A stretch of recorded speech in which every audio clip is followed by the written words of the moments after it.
I still remember the sound of that generator dying because it was the same moment Mama Mara fell to her knees beside her sleeping sister, shaking her with fear in her eyes. I did not see it with my eyes that very second, but I heard her soft cry through the thin wall between our rooms, the kind of cry a person makes when they think they are about to lose someone they love. That moment has stayed in my mind like a wound that refuses to heal. But let me start from where the heat of that evening pressed itself on all of us, and the whole compound felt like it was holding its breath. The compound on Ude Street was always noisy and full of wahala, but that evening, even the air felt angry. Children were running around without slippers, shouting and laughing like they had no worries in the world. Two women were fighting with their eyes and mouth, arguing about whose turn it was to wash the gutters. The men were in their usual corner, acting like the country was waiting for their advice before things would change. And right in the middle of all this, the old generator was shaking as it walked, as if it wanted to fall apart but was still trying its best for us. I was outside, fanning myself with a plate and thinking about how long the heat would last, when I heard that long groan. It sounded like someone was dragging a big metal drum across the ground. Then the generator sputtered like it was coughing for help, and before anyone could even talk, it went off. Darkness swallowed every corner of the compound. The heat doubled. The children stopped running. The women stopped arguing. The men stopped their politics talk. It was as if the whole compound took one big breath together. People started talking small. Someone said the generator had been carrying too much since morning. Another person said the landlord never services anything. Me, I just stood and looked at the generator house because I knew once this darkness started, trouble would follow. In this compound, even small misunderstanding could turn into big quarrel. Then someone asked about Mama Amara. That was when I noticed her door was still closed. No sound, no movement, the kind of quiet that makes you look twice. She had returned that morning with her younger sister who had been very sick for weeks. People saw her carrying the small bag and supporting the girl into the room, but after that, nobody heard anything again. Suspicion started like a small whisper. People said maybe she plugged something heavy. Someone else said maybe she brought one strange machine from the hospital that spoiled the generator. In this compound, once people are hot and angry, they can suspect anything. A few people walked to her door and knocked. No answer. They called her name. Still nothing. I felt something heavy in my chest then, something that told me this was not ordinary. The way the heat hung in the air and the way her silence refused to break, it did not feel like a woman hiding an appliance. It felt like fear. The knocking changed to banging. People were ready to force the door open. I was standing right there when the lock clicked very softly, like someone inside finally gave up trying. The door opened. I saw her face first. Her eyes were swollen like she had been crying for long. Her wrapper was loose and tired looking, and her hands were shaking like she had no more strength left in her. She did not shout, she did not defend herself, she just stepped aside like someone who did not have the energy to fight. That was how everything changed, but that part of the story will come later. For now, all I knew was that the darkness outside was nothing compared to the fear I saw in her eyes that night. When we entered her room that night, the heat rushed out first like it was running away from something.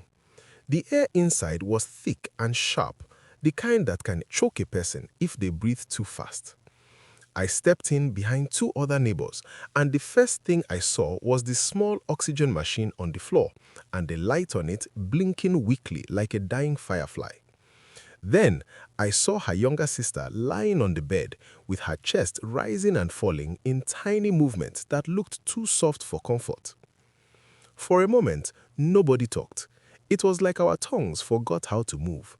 All the noise we carried from outside died the second we saw the girl.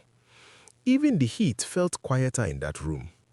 Mama Amara stood by the corner, holding her wrapper close to her chest, her eyes fixed on her sister, like she was afraid the girl would disappear if she looked away for 1 second.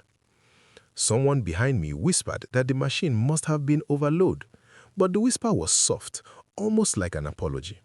The truth was standing in front of us, breathing slowly on the bed. Fear has a way of cutting the legs of any accusation, and that was what happened to all of us that night. The landlord's son, who had been the loudest outside, suddenly looked like a small boy who had broken something valuable. He stepped forward and asked her why she did not call anyone. She shook her head, not lifting her eyes, and said she did not want to disturb the compound. She said she was praying the machine would last till morning because the girl had been breathing better for the first time in days.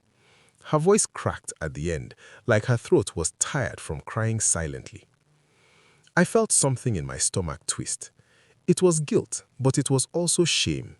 We were outside complaining about heat and noise while she was inside fighting to keep someone alive. I looked around the room and saw the faces of neighbors who had been ready to break her door. Now their eyes were wet or turned to the floor. One woman walked to her gently and touched her arm. She told her that she should never stay inside alone with such worry, that this compound might quarrel every day, but everybody still cared. The woman's voice was gentle, the kind a child hears when they fall down and someone picks them up. People started talking again, but this time it was not with anger. Someone said they could all contribute for fuel first thing in the morning. Another man said he knew a shop that could rent a small inverter for the oxygen machine till the generator was fixed. The landlord's son said he would bring out money for servicing the generator himself because it had been long overdue. As all these talks were going on, I stood near the door and watched Mama Amara's face change little by little. The tears in her eyes did not fall, but they softened. Her shoulders dropped like a heavy load had shifted slightly. She looked at each person who spoke, not with surprise, but with a tired kind of relief, like hope had been hiding under her bed and finally crawled out. After some minutes, people left her room one by one.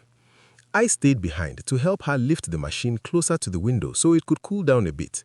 She said thank you in a small voice. I told her not to worry, that the compound was with her. It was strange saying that after suspecting her just minutes earlier, but it was true. Something had changed in the air. It felt like we had become a little more human in the space of one night. When I finally stepped out of her room and closed the door gently behind me, the compound was quiet. Not the normal noisy Ude Street quiet, but a thoughtful quiet. I walked to my own door and knew deep inside me that this night was not yet finished. There was still more to happen, more to learn, and somehow I felt myself pulled into the middle of it.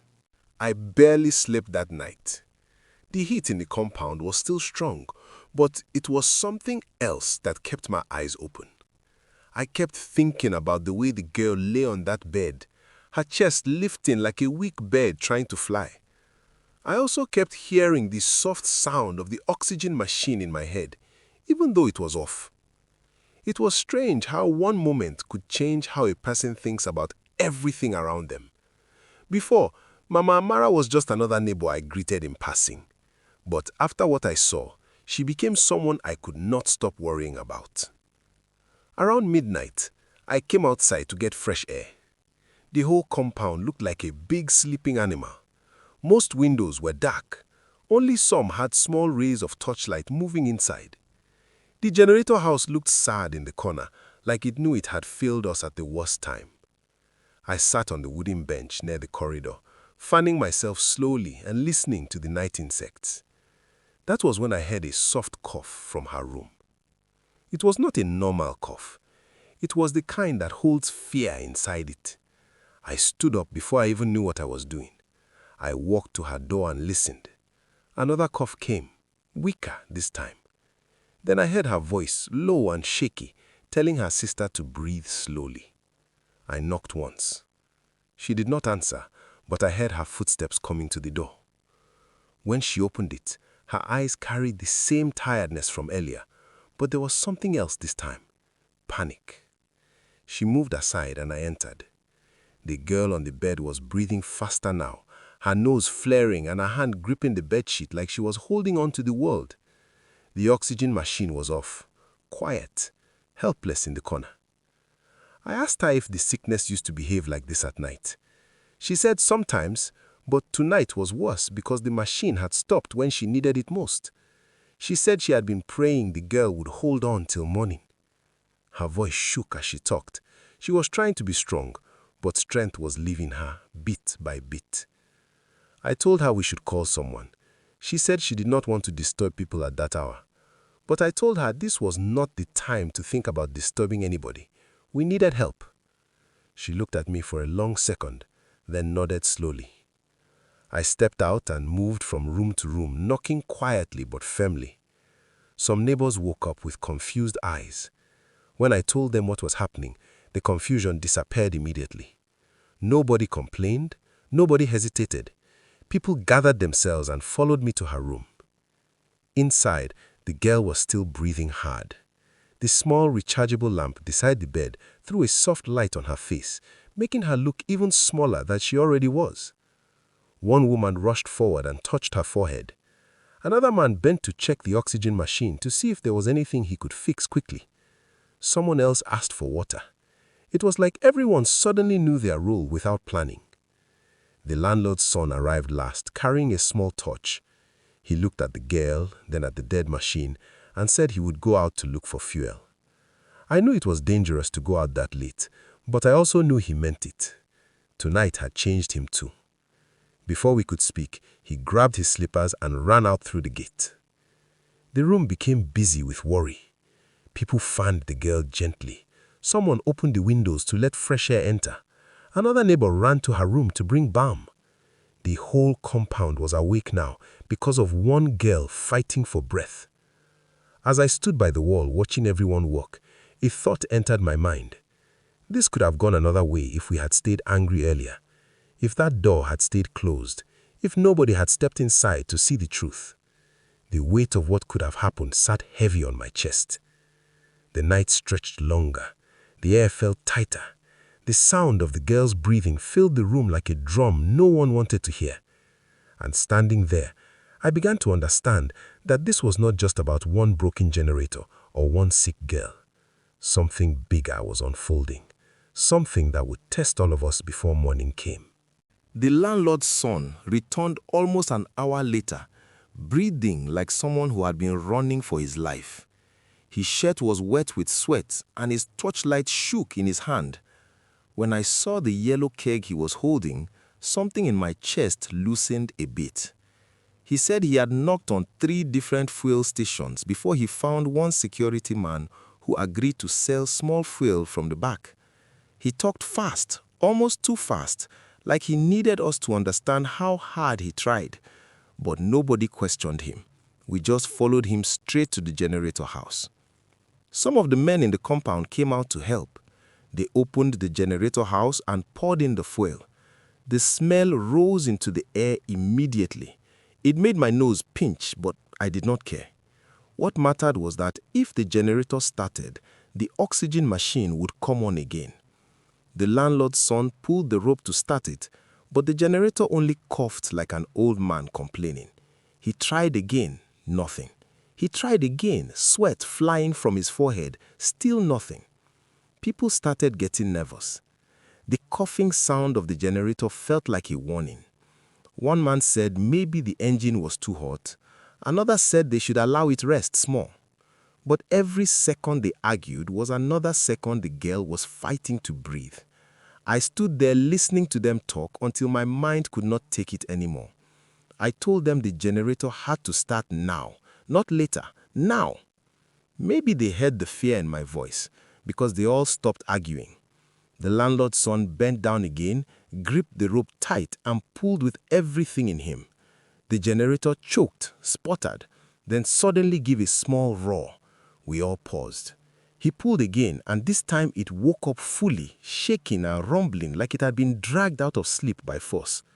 The sound filled the whole compound. Even people who were not part of the group opened their doors to see what was happening. We rushed back to the room, almost running.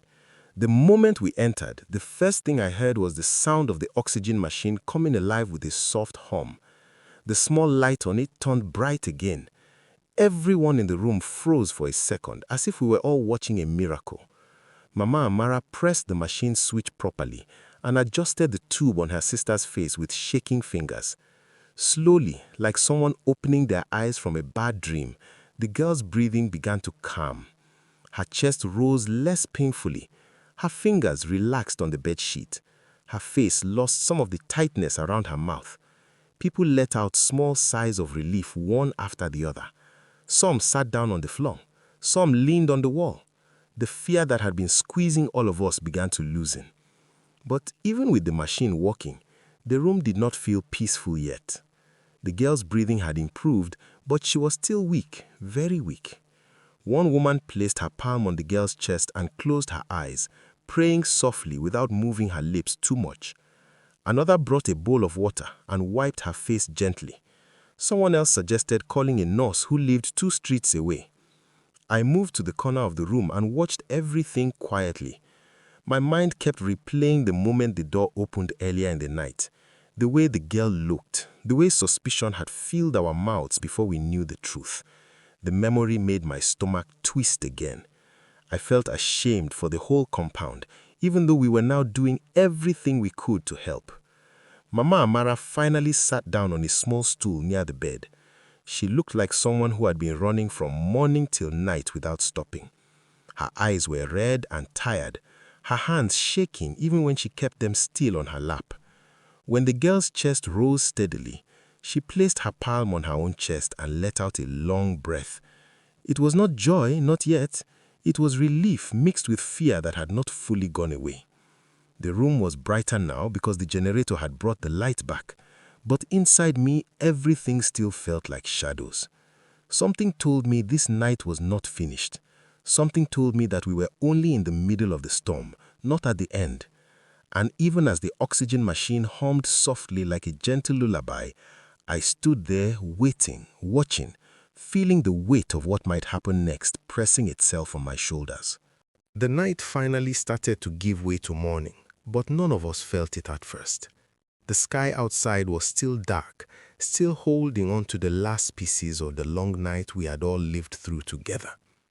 The oxygen machine kept humming beside the bed, steady and soft, like it was singing a quiet song to the girl who had scared every one of us. Her breathing was better now, but she was still lying weak, her eyes closed, her small chest rising and falling with slow, careful movement. Some neighbors had gone back to their rooms to rest, but most of us stayed close. Nobody wanted to be far from that room. Nobody trusted the night enough to relax. The fear we had seen earlier had tied all of us together. I sat by the door, my back against the wall, my eyes fixed on the girl. I kept thinking about how things could have gone if the generator had refused to start. The thought made my skin cold, even in the heat. Around 5 in the morning, a soft knock came on the compound gate. It was the nurse the neighbors had gone to call.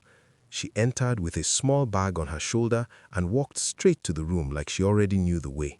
She did not waste time greeting anybody. She moved to the bed, checked her girl's breathing, felt her pulse, and even checked the oxygen machine to make sure it was working well. Everyone watched her closely. The room was so quiet that even the sound of her bag unzipping felt loud.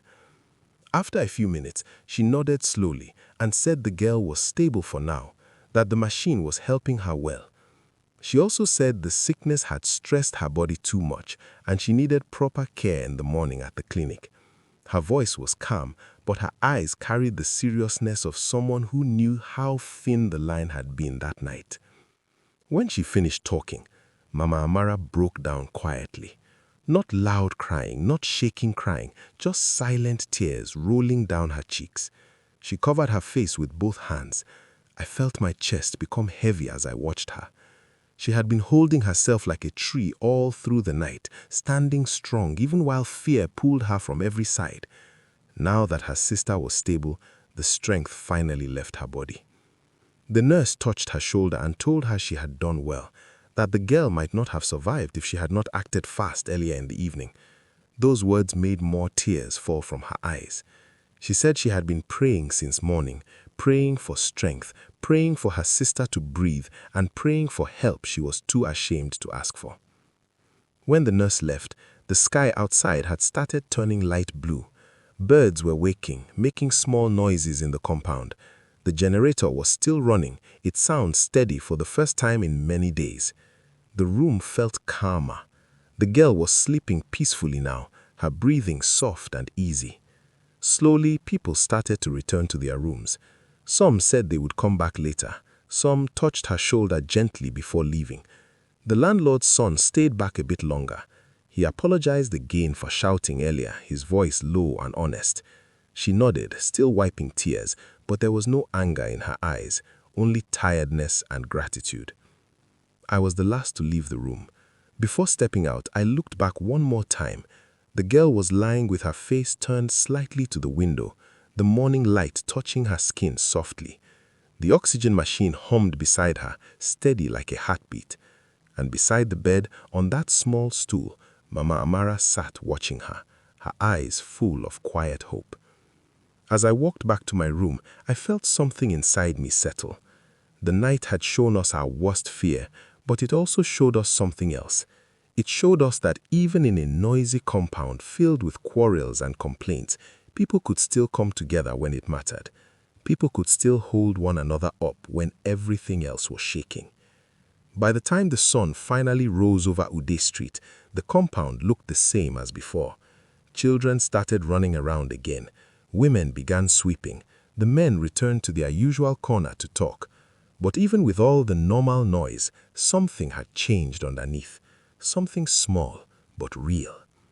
And as I sat by my window, listening to the generator rumbling and the compound waking up, I knew this night would stay in our memories for a long time. Because it was the night we remembered what it meant to be neighbors. It was the night a girl fought for breath and a whole compound fought with her.